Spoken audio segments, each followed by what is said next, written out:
10 Warning Signs You're Dating an Emotionally Damaged Woman. Hey everyone.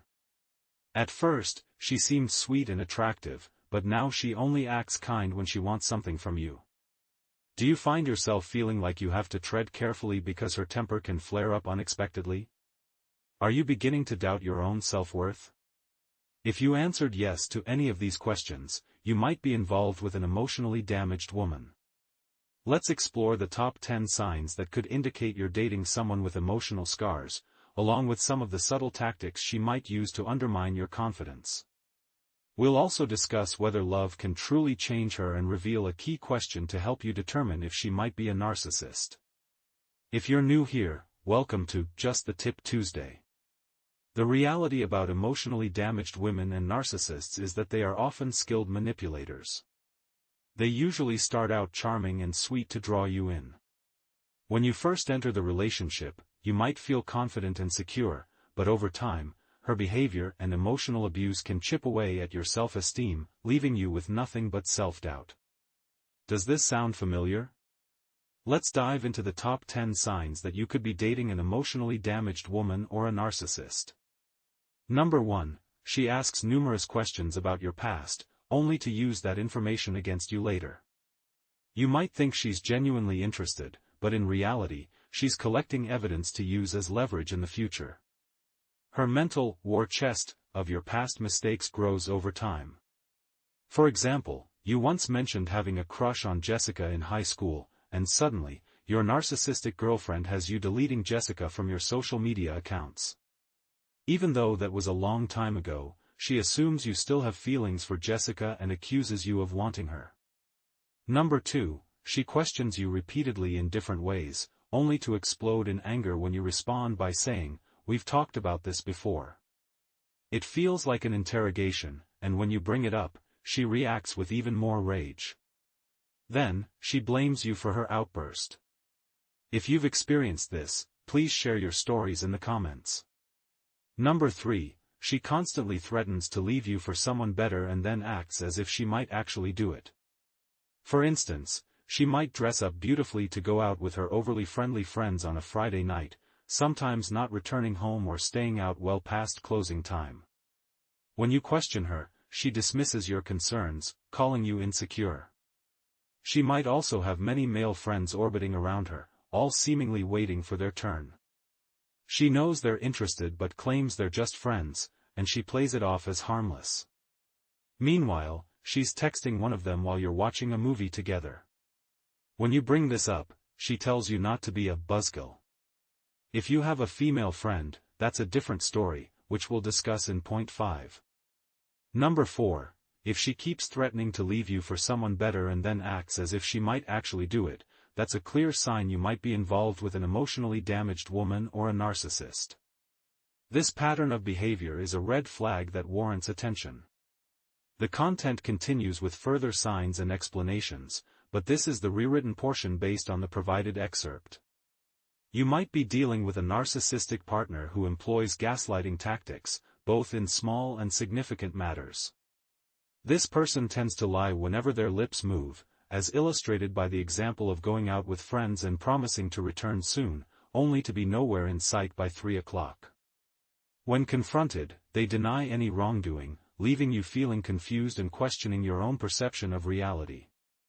Another common tactic is lying about seemingly insignificant things, such as a new outfit.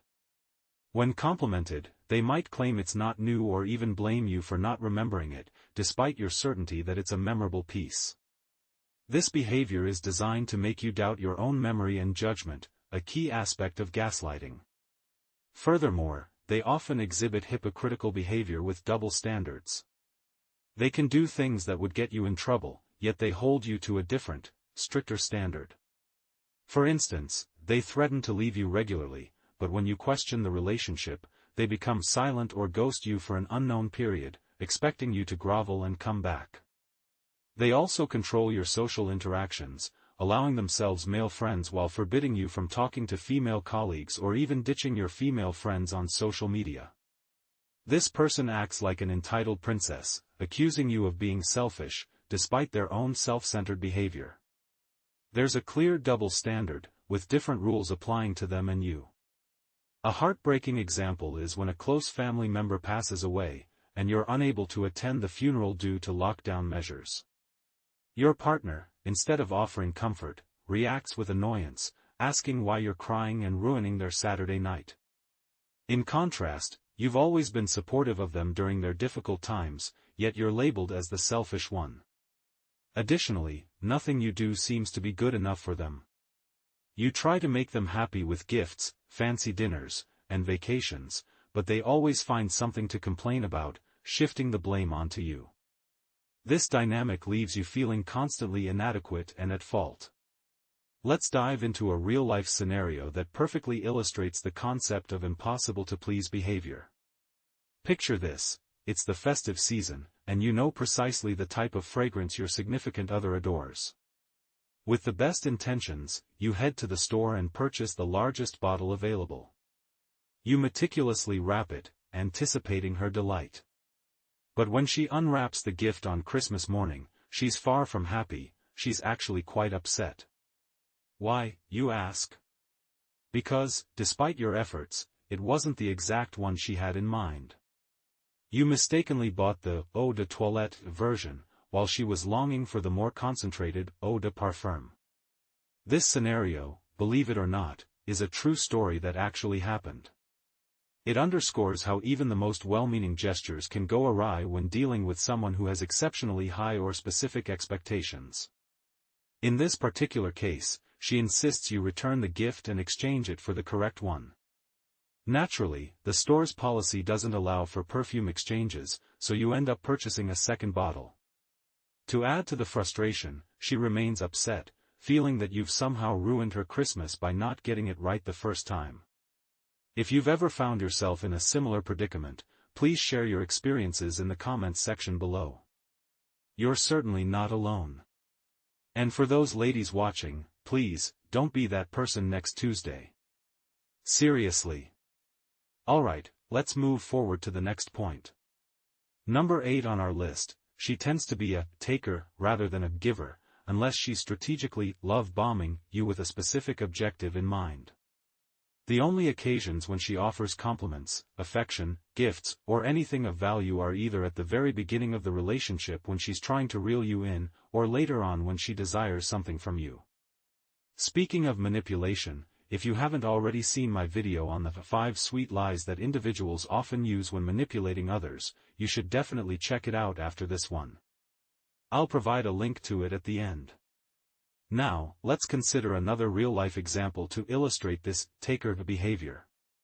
Suppose you're on vacation, and during the last few days, you're both out shopping for souvenirs to bring back for friends, family, and loved ones.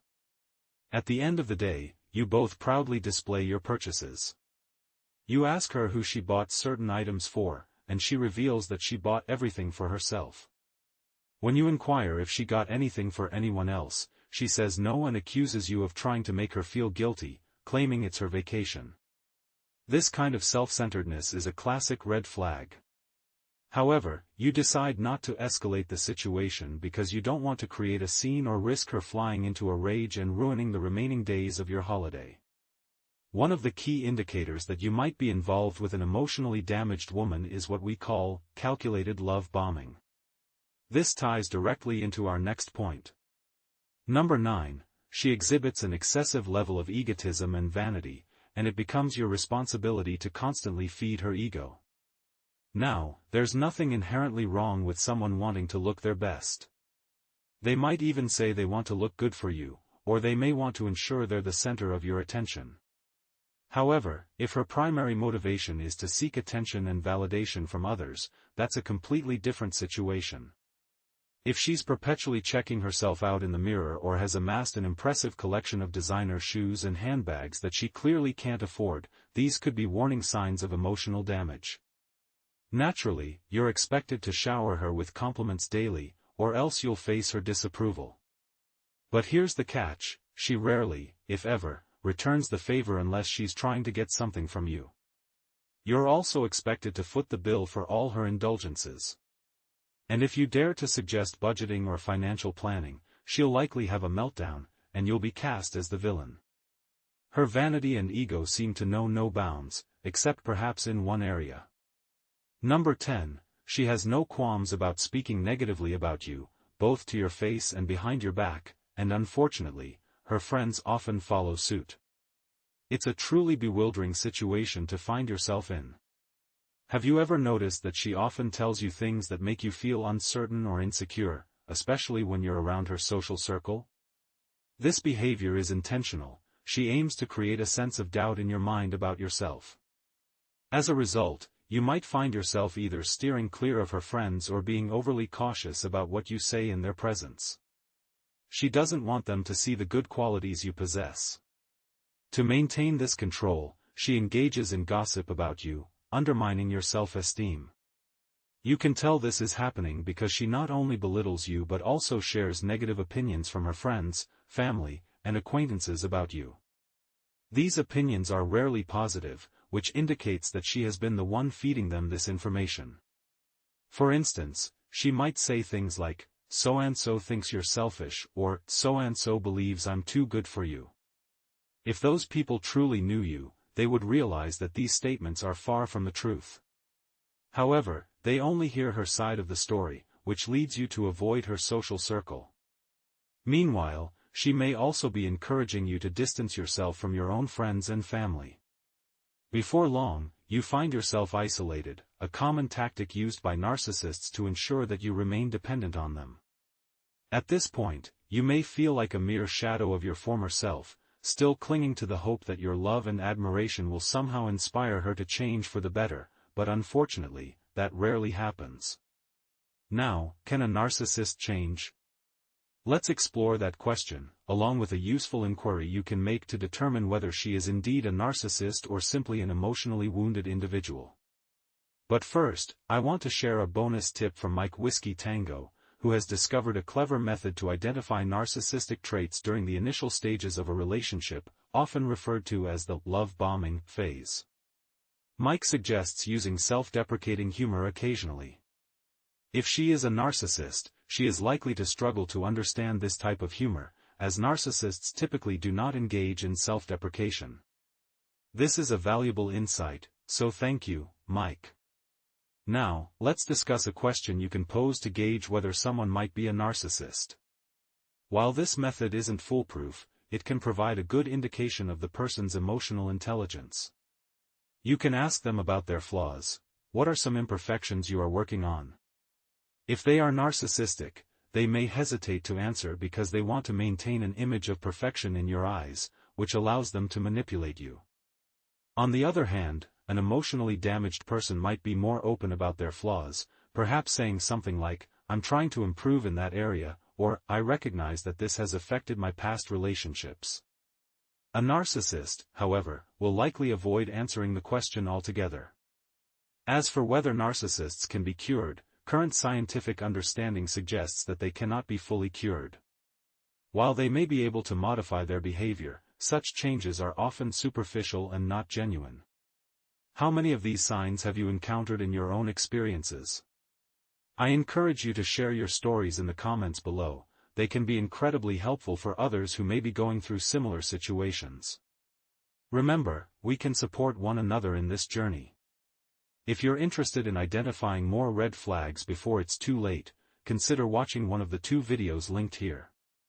Thank you for being here, and may you find peace and clarity in your relationships.